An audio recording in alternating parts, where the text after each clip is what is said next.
बिस्मिल्लाहिर्रहमानिर्रहीम। मैं हूं कैसर और आप देख रहे हैं MQ टेक। तमाम नए आने वालों को मेरे चैनल पर खुशामदीद। हमने अपनी पिछली वीडियोस में देखा था कि मतलब फ्रीलांसिंग क्या थी और फ्रीलांसिंग पे कैसे आप जो है वो प्लेटफॉर्म पे फाइवर को हमने डिस्कस किया था कि फाइवर पे कैसे आप एक अकाउंट बनाएंगे और कैसे उस पर गिग्स बनाएंगे। कैसे हमने देखा कि बायर रिक्वेस्ट आएंगी और कैसे आपने उनको रिस्पॉन्स करना है और कैसे आपको एक ऑर्डर मिलेगा। ठीक है, तो अब हम स्किल सीखने की तरफ जा रहे हैं। तो सबसे पहले आज इंट्रोडक्शन दूंगा मैं आपको कि वेबसाइट के हवाले से हम कुछ डिस्कस करेंगे, कुछ प्रोग्रामिंग के हवाले से कुछ डिस्कस करेंगे, क्योंकि हम अब आगे हमने जो सीखना है वो कुछ लैंग्वेजेस को सीखना है, प्रोग्रामिंग लैंग्वेजेस को सीखना है। पहले हम फ्रंट एंड लैंग्वेजेस को सीखेंगे, फिर हम बैक एंड लैंग्वेजेस को सीखेंगे। तो हमने फ्रंट एंड और बैक एंड दोनों वेब प्रोग्रामिंग ही सीखनी है। तो उससे पहले आपको ये पता होना चाहिए कि वेबसाइट के टाइप्स क्या क्या हैं और क्या कौन कौन सी टाइप्स हैं, इनको कैसे कैटेगराइज किया जाता है। ठीक है, तो ये मैं आपको लिख के भी साथ साथ बताता हूँ। ये मैं थोड़ा सा फ़ॉन्ट बड़ा कर लेता हूँ। ठीक है, हमारा जो टॉपिक है वो है वेबसाइट की टाइप्स।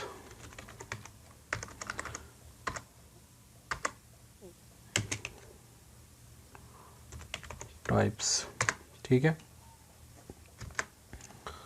तो देखिए हमारे पास जो वेबसाइट के टाइप हैं वो दो हैं, बेसिकली दो टाइप्स हैं जो वो एक फंक्शनैलिटी वाइज है, ठीक है, और दूसरी जो है वो है स्ट्रक्चर वाइज।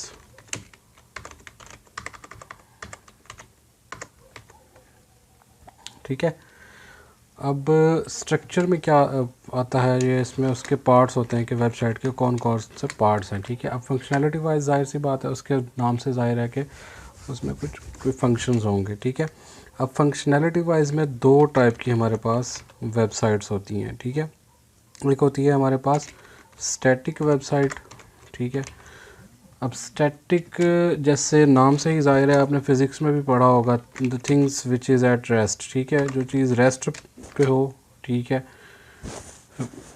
चेंज ना हो रही हो, उसे हम स्टैटिक कहते हैं। ठीक है, यानी स्टैटिक वेबसाइट से मुराद ऐसी वेबसाइट जिसका डाटा तमाम यूज़र को सेम दिखाना हो। यानी एक वेबसाइट है, उसका डाटा जो है वो पाकिस्तान में अगर कोई बंदा उस वेबसाइट को ओपन करता है तो उसका जो डाटा पाकिस्तानी यूज़र को दिखाया गया है वही डाटा, सेम वही डाटा अगर कोई बंदा इंडिया में बैठ के उसको ओपन करता है तो वो वही डाटा उसे दिखाया जाएगा, या कोई USA में, UK में, ठीक है, UAE में, कहीं पे भी वो उस वेबसाइट को कोई भी यूज़र, कोई भी बंदा ओपन करता है तो उसको सेम डाटा दिखाया जाता है। ठीक है, जैसे पोर्टफोलियो टाइप जो है वो हमारे पास वेबसाइट्स होती हैं, किसी कंपनी की पोर्टफोलियो है तो वो अब जो है ना अपने पोर्टफोलियो में सेम चीज़ें ही जो है वो दिखा रही होती है। ऐसा नहीं होता कि एक कंपनी जो है वो अपने बारे में पाकिस्तानी यूज़र को कुछ और बता रही है, ठीक है, USA के यूज़र को कुछ और बता रही है, ठीक है, या कोई बंदा है उसने अपना नाम जो है वो पाकिस्तानी यूज़र को कुछ और बताया हुआ है,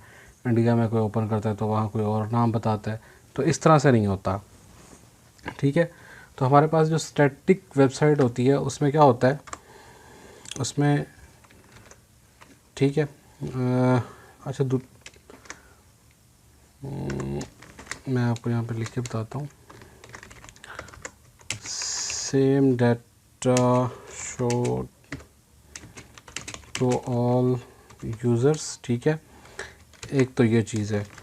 दूसरा हमारे पास स्टैटिक वेबसाइट में क्या होता है कि जिसमें कोई डाटाबेस की वर्किंग ना हो। ठीक है, नो डाटाबेस वर्किंग, ये हमारी स्टैटिक वेबसाइट होती है। ठीक है, इसमें हम किसी किस्म का कोई डाटा स्टोर डाटाबेस में नहीं कर रहे होते। ठीक है, हमारे पास स्टैटिक सा एक पेज होता है, उसके ऊपर सारी चीज़ें जो है वो वही होती हैं और वो फ्रिक्वेंटली चेंज नहीं हो रही होती। चेंज हो रहा होता है डाटा, ठीक है, वक्त के साथ साथ कंपनी है या कोई किसी बंदे ने अपनी CV की जैसे पोर्टफोलियो बना लेते हैं, अपनी वेबसाइट बना लेते हैं, तो वो वक्त के साथ साथ उसको अपडेट और चेंज कर रहे होते हैं, लेकिन फ्रिक्वेंटली वो चेंज नहीं हो रहे होते हैं। ठीक है, ठीक है, दूसरा स्टैटिक वेबसाइट पे कोई नो लॉगिन, ठीक है, आप लॉगिन नहीं होते उस पर, इस तरह की कोई ऑप्शन नहीं होती, ना ही आप साइन अप होते हैं। ठीक है,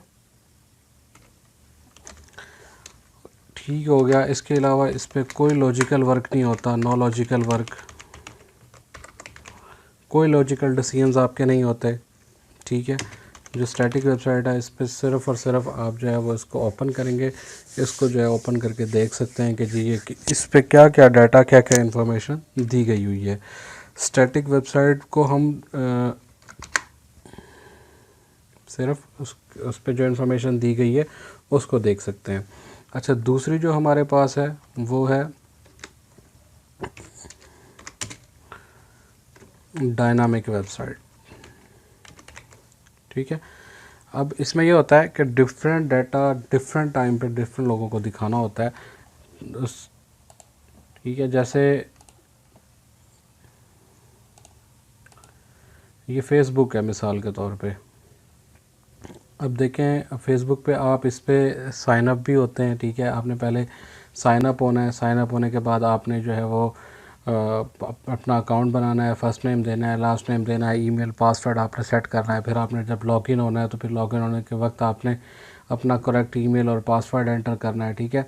तो इसमें देखें डिसीजन, लॉजिकल डिसीजन भी हो रही है कि जी आपने जब लॉगिन होना है तो डाटा कहीं चेक किया जाता है कि जी साइन अप होते वक्त क्या आपने यही ईमेल और यही पासवर्ड एंटर किया था या कुछ और था, ठीक है। और इसके अलावा देखें जी आपको फ्रेंड रिक्वेस्ट भी आती हैं, ठीक है। और बहुत सी चीज़ें होती हैं इसमें। आप देखें जो आपके फ्रेंड्स होते हैं वो सिर्फ आपके फ्रेंड्स का डाटा आपको दिखाया जाता है, जो आपके फ्रेंड्स नहीं हैं उनका डाटा आपको नहीं दिखाया जाता आपकी टाइमलाइन पे, ठीक है। उनकी चीज़ें नहीं शो की जाती, ठीक है। इसमें अब डायनामिक वेबसाइट में क्या होता है कि आप इसमें तमाम लॉजिकल काम कर सकते हैं।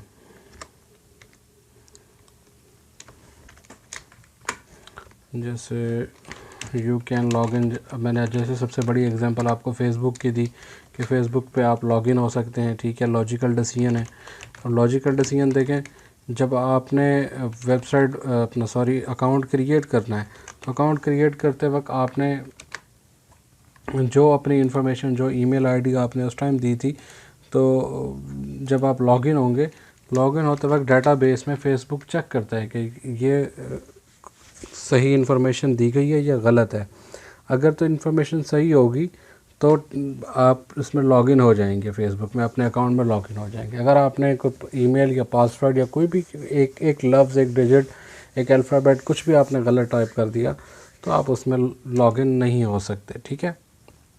अब दूसरा फेसबुक के अलावा आप देखें इसकी एक और एग्जांपल है daraz.pk, ठीक है। आप इसमें देखें डाटा अपडेट भी हो रहा है, ठीक है।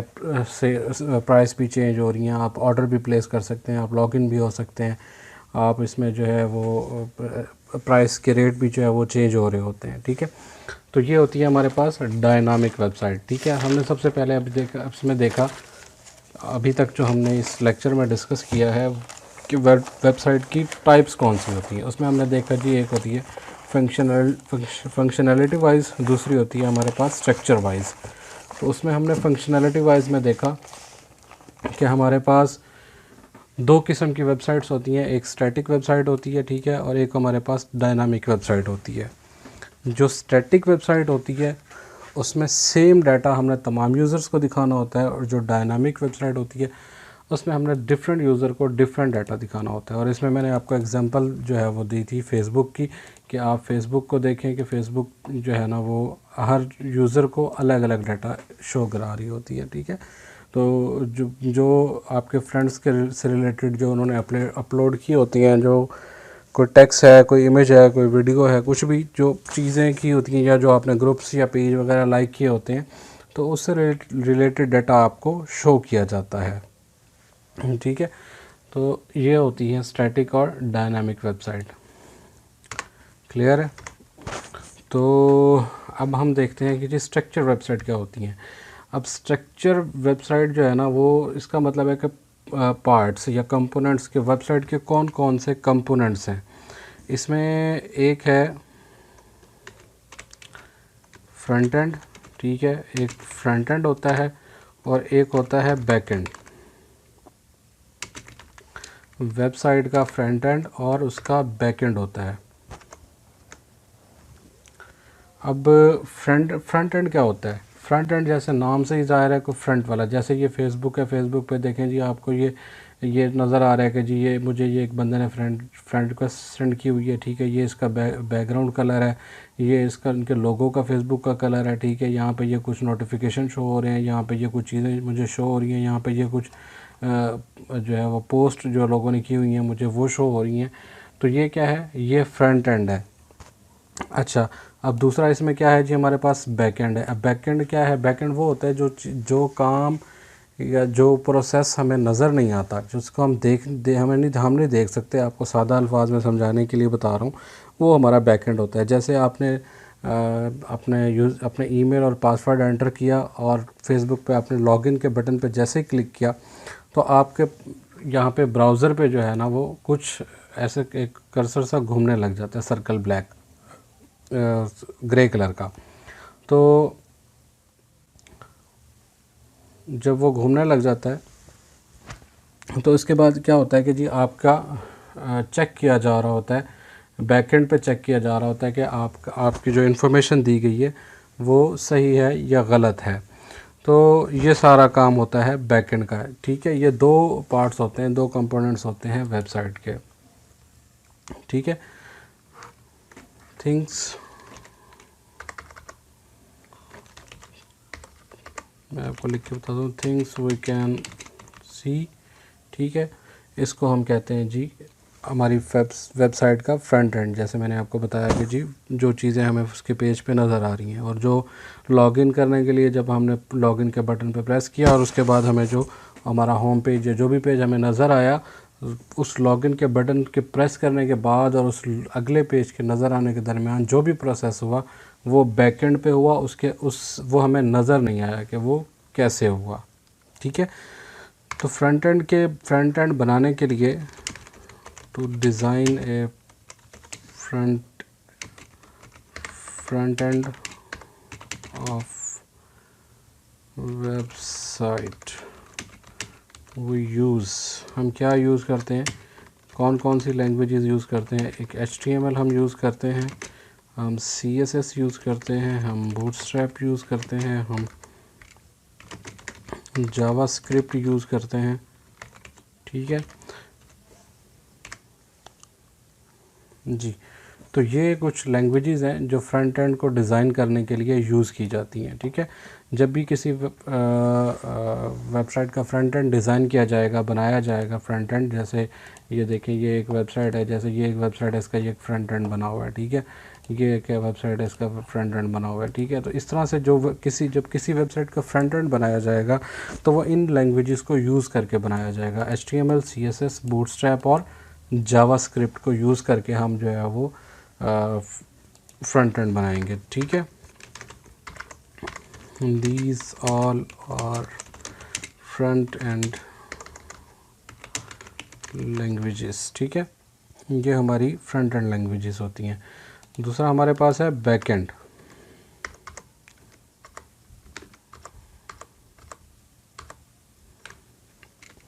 बैकएंड में हमारे पास जो है वो यानी कि जहाँ पे हम लॉजिक हैंडलिंग कर रहे होंगे,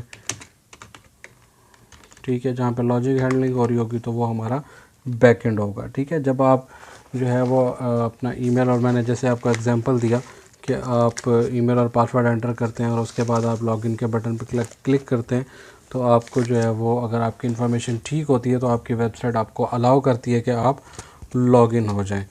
तो इसके लिए हम कौन कौन सी लैंग्वेज यूज़ करते हैं? PHP यूज़ करते हैं हम अपने बैकएंड के प्रोसेस के लिए। इसके अलावा हम MySQL की क्यूरी स्ट्रक्चर लैंग्वेज को यूज़ करते हैं, जिससे हम जो है ना वो अपने बैकएंड की फंक्शनैलिटीज़ को परफॉर्म करते हैं, ठीक है। यहाँ तक आपको समझ आ गया? मैं एक दफ़ा रिवाइज़ कर देता हूँ कि जी हमने देखा वेबसाइट क्या होती है, ठीक है, वेबसाइट की टाइप्स कौन कौन सी हैं। इसमें हमने देखा जी एक फंक्शनैलिटी वाइज वेबसाइट्स हैं हमारे पास और स्ट्रक्चर वाइज वेबसाइट्स हैं हमारे पास, ठीक है। फंक्शनैलिटी में हमने देखा जी हमारे पास स्टैटिक वेबसाइट्स हैं और डायनामिक वेबसाइट्स हैं, ठीक है। स्टैटिक वो जो जिसका डाटा सेम रहता है, वो चेंज नहीं होता हर यूज़र के लिए, ठीक है, और डायनामिक वो जो हर यूज़र के लिए डाटा चेंज होता है। फिर हमने देखा जी स्ट्रक्चर वेबसाइट, इसमें स्ट्रक्चर वाइज में हमारे पास जो है वो फ्रंट एंड और बैक एंड जो है वो दो कंपोनेंट होते हैं, ठीक है। इसमें वेबसाइट के फ्रंट एंड जो है वो हम डिज़ाइन करते हैं HTML, CSS, बूटस्ट्रैप और जावास्क्रिप्ट इन लैंग्वेजेस को यूज़ करके, और बैक एंड पे जो लॉजिकल जो काम होते हैं वो हम PHP और MySQL की क्वेरी स्ट्रक्चर लैंग्वेज को यूज़ करके फिर बनाते हैं, ठीक है।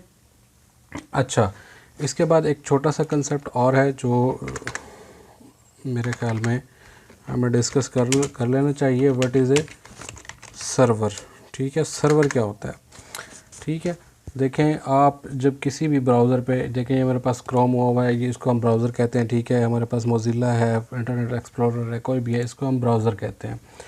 तो कोई भी यूज़र जब आता है ब्राउज़र पे, तो जब वो किसी वेबसाइट को सर्च करता है, मिसाल के तौर पे मैं यहाँ पे सर्च करता हूँ google.com, ठीक है। अब ये देखें, ये थोड़ा सा प्रोसेस हुआ, ठीक है, और फ़ौरन ही जो है वो मेरे पास एक पेज ओपन हो गया google.com का, ठीक है। तो ये मेरे पास इसका फ्रंट एंड पेज ओपन हो गया। अच्छा, मैं इसको ना आपको डायग्राम से समझाता हूँ, ठीक है। ये देखें, मेरे पास एक डायग्राम की इमेज पड़ी हुई है। इसमें देखें कि ये दो अलग अलग चीज़ें जो है वो इसमें बताई गई हैं। ये है कि जी, आप अगर फ्रंट एंड अगर आप किसी स्टैटिक वेबसाइट को एक्सेस करेंगे तो वो कैसे आपके पास जो है वो शो होगी, किस तरह से, कौन कौन से प्रोसेस होंगे उसमें। और अगर आप एक डायनामिक वेबसाइट को सर्च करते हैं अपने सर्च बॉक्स में, तो वो कैसे आपके पास आएगी। अच्छा, एक चीज़ आप इसमें ये याद रखेंगे, जो आपके ब्राउज़र्स होते हैं वो, मैं आपको लिख के बताता हूँ।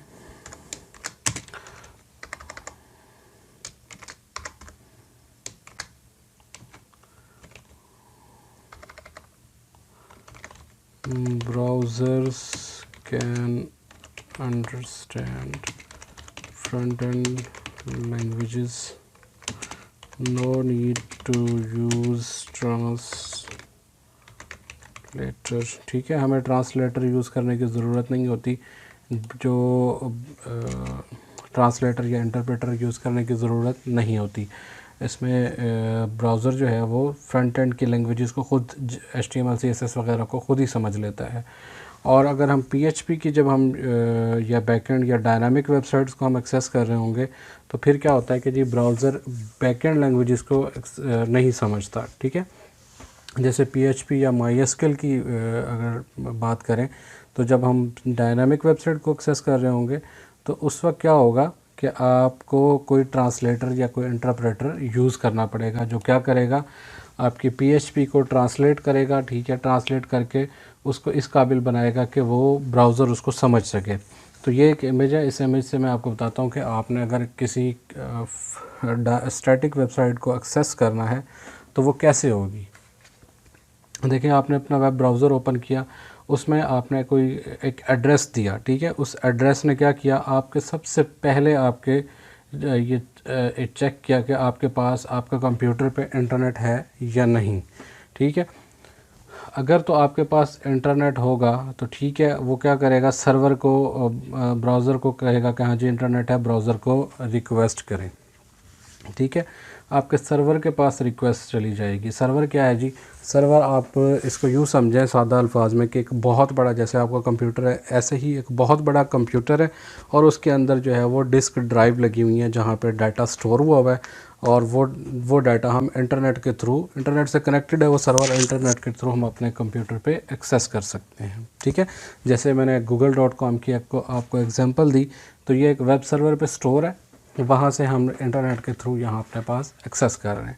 और अगर हमारे पास इंटरनेट कनेक्शन नहीं है, तो जैसे ही ये यूज़र इस एड्रेस को सर्च करेगा, तो सबसे पहले, अच्छा एक चीज़ और मैं आपको बताऊं, तो यहाँ पे आप देखें, look up IP address of, ठीक है। इस एड्रेस की जो है ना वो IP ढूंढता है। अब देखें, मैंने जब ये सर्च किया google.com, तो ये google.com क्या है, ये डोमेन नेम है। डोमेन नेम क्या होता है जी, वो नेम जो ह्यूमंस के लिए होता है, ठीक है, इंसानों को याद रखने के लिए होता है।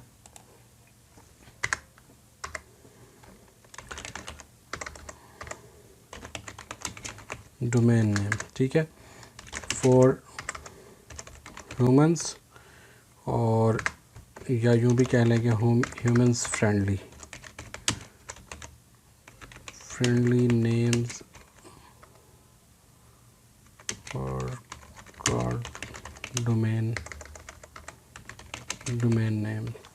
आपने पढ़ा होगा, ठीक है, सुना होगा कि कंप्यूटर जो है ना वो ये जो हमारी ज़ुबान है, हमारी लैंग्वेजेस नहीं समझता। जैसे हम कहें जी कंप्यूटर साहब स्टार्ट हो जाएं, कंप्यूटर कहें हाँ जी ठीक है ओके मैं स्टार्ट हो जाता हूँ जी, ऐसा नहीं होता।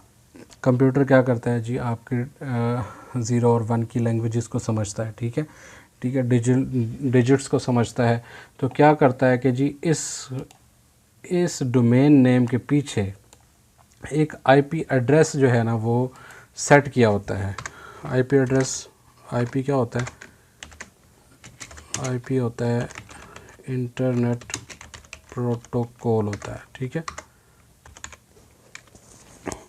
कि जी आपने जो डोमेन नेम इंटर किया है ये इसका आईपी एड्रेस मौजूद भी है या नहीं, यानी इस सर्वर पे या आपके जो आपने जो डोमेन जो सर्च किया है, आपने जो google.com या कुछ भी आपने लिखा है, जो आपने सर्च किया है, कि इसका आईपी एड्रेस भी मौजूद है, क्या ये इंटरनेट पे यहाँ पे मौजूद भी है या नहीं है।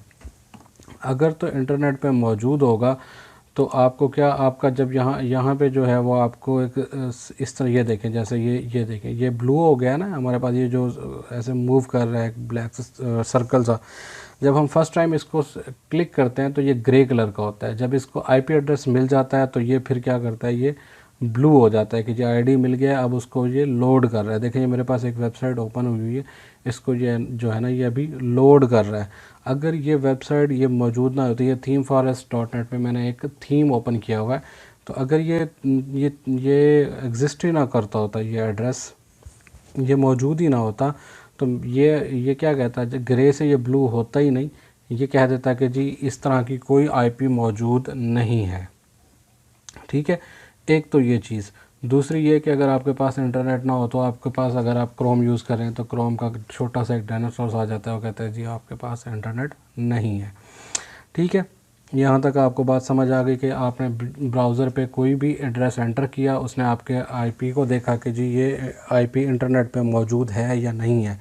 अगर आपके पास इंटरनेट कनेक्शन नहीं है तो आपको ये मैसेज आएगा कि आपके पास इंटरनेट कनेक्शन नहीं है। अगर आईपी इंटरनेट है और आईपी मौजूद नहीं है, ठीक है, वो एग्जिस्ट ही नहीं करता, ठीक है। आप कोई गलत, मिसाल के तौर पे आप google.com की बजाय आप कोई गलत एड्रेस एंटर कर देते हैं, ठीक है, जो एग्जिस्ट ही नहीं करता, ठीक है।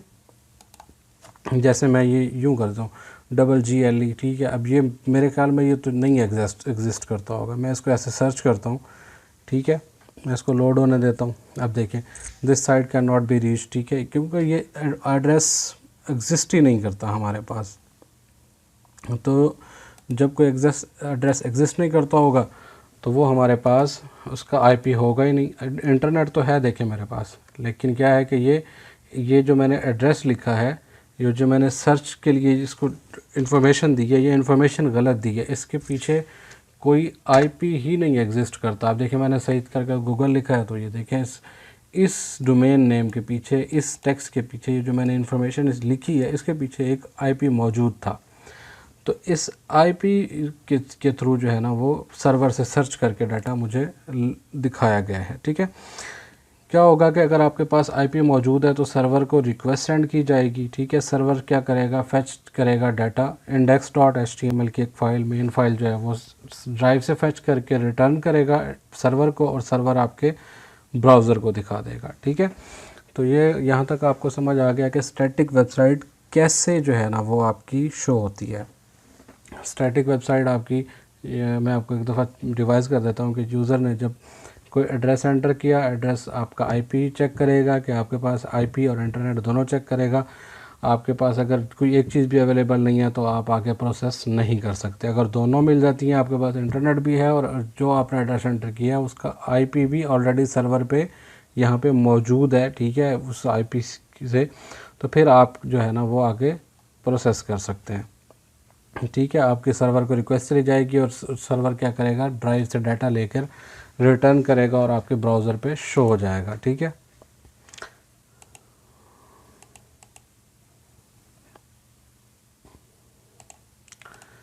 ठीक हो गया। अच्छा, अब दूसरा जो है ना वो मैं आपको बताता हूँ कि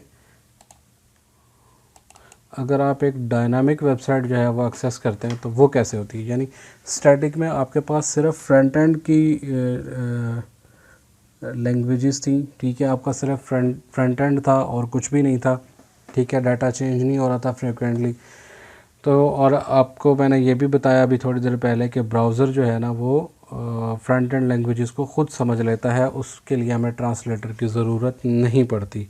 लेकिन जब हम बैकएंड की बात करते हैं तो बैकएंड के लिए हमें ट्रांसलेटर की बात ज़रूरत पड़ती है। अब जब देखें, हमने जब स्टैटिक को डिस्कस किया था तो हमारे पास सिर्फ 3-4 चीज़ें थी। वेब सर्वर, ब्राउज़र हमें चाहिए था एक, ठीक है, दूसरा इंटरनेट चाहिए था, सर्वर चाहिए था और हमें डिस्क ड्राइव चाहिए था। ये 4 चीज़ें थी अब स्टैटिक के लिए।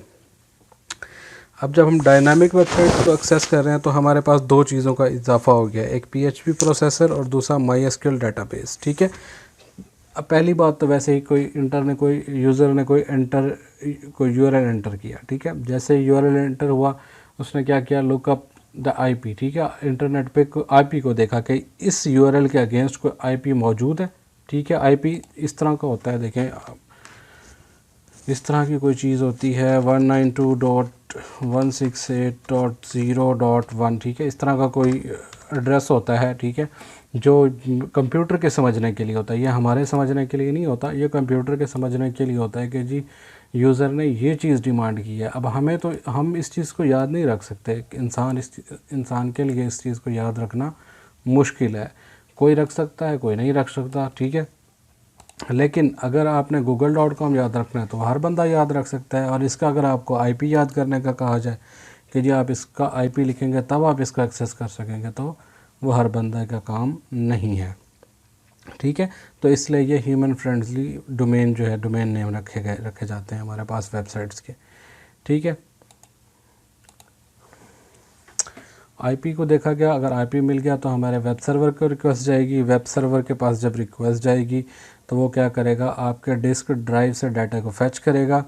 जब डिस्क डाटा से फैच होगा तो सर्वर जो है ना वो उसको पता लग जाएगा कि इसके अंदर, वो खुद ही डिटेक्ट करेगा कि इसमें कुछ PHP के कोड मौजूद है। फिर वो क्या करेगा कि जी उसे पता है कि ब्राउज़र तो नहीं समझ सकता PHP को डायरेक्टली खुद ही, वो क्या करेगा, वो PHP को प्रोसेसर को रिक्वेस्ट भेजेगा कि जी ये इस पे आप काम करें, इसको जो है वो इस फॉर्मेट में चेंज करें, ट्रांसलेट करें कि इसको ब्राउज़र समझ सके। दूसरा, इसमें अगर कोई SQL का डाटा है, ठीक है, यानी अगर कोई डाटाबेस में डाटा मौजूद है, जैसे आप फेसबुक पे साइन अप होते हैं, जब आप साइन अप होते हैं तो आपका डाटा कहाँ स्टोर होता है, वो एक MySQL डेटाबेस में जाकर स्टोर होता है। जब आप लॉगिन करते हैं, लॉगिन करते वक्त यहाँ से डाटा एक्सेस करके आपको लॉगिन करके दिखाया जा रहा होता है, ठीक है।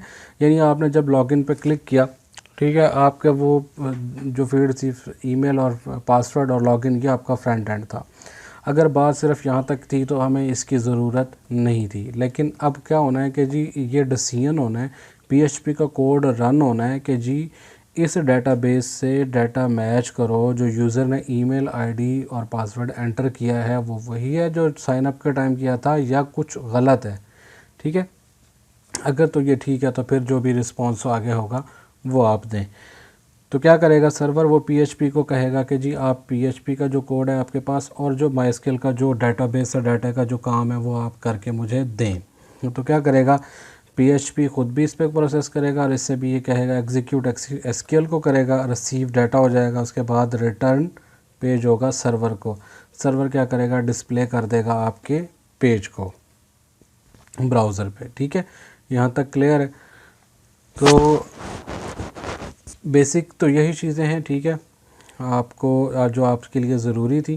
तो आज हमने देखा, मैं इसको एक दफ़ा समराइज़ कर देता हूँ कि वेबसाइट क्या होती है, ठीक है। वेबसाइट, ठीक है, हमारे पास जो टाइप्स होती हैं हमने वो देखी, एक फंक्शनैलिटी, ठीक है, और दूसरा स्ट्रक्चर। हमारे पास फंक्शनैलिटी में हमने देखा कि हमारे पास 2 टाइप्स हैं उसकी, स्टैटिक वेबसाइट है और स्ट्रक्चर वेबसाइट है। और जो स्टैटिक और डायनामिक वेबसाइट है, जो स्ट्रक्चर में जो हमने जो टाइप बनाई है वेबसाइट की या जो बनी हुई है, इसमें हमारे पास उसके पार्ट्स हैं या कंपोनेंट्स हैं, ठीक है, कंपोनेंट्स ऑफ वेबसाइट।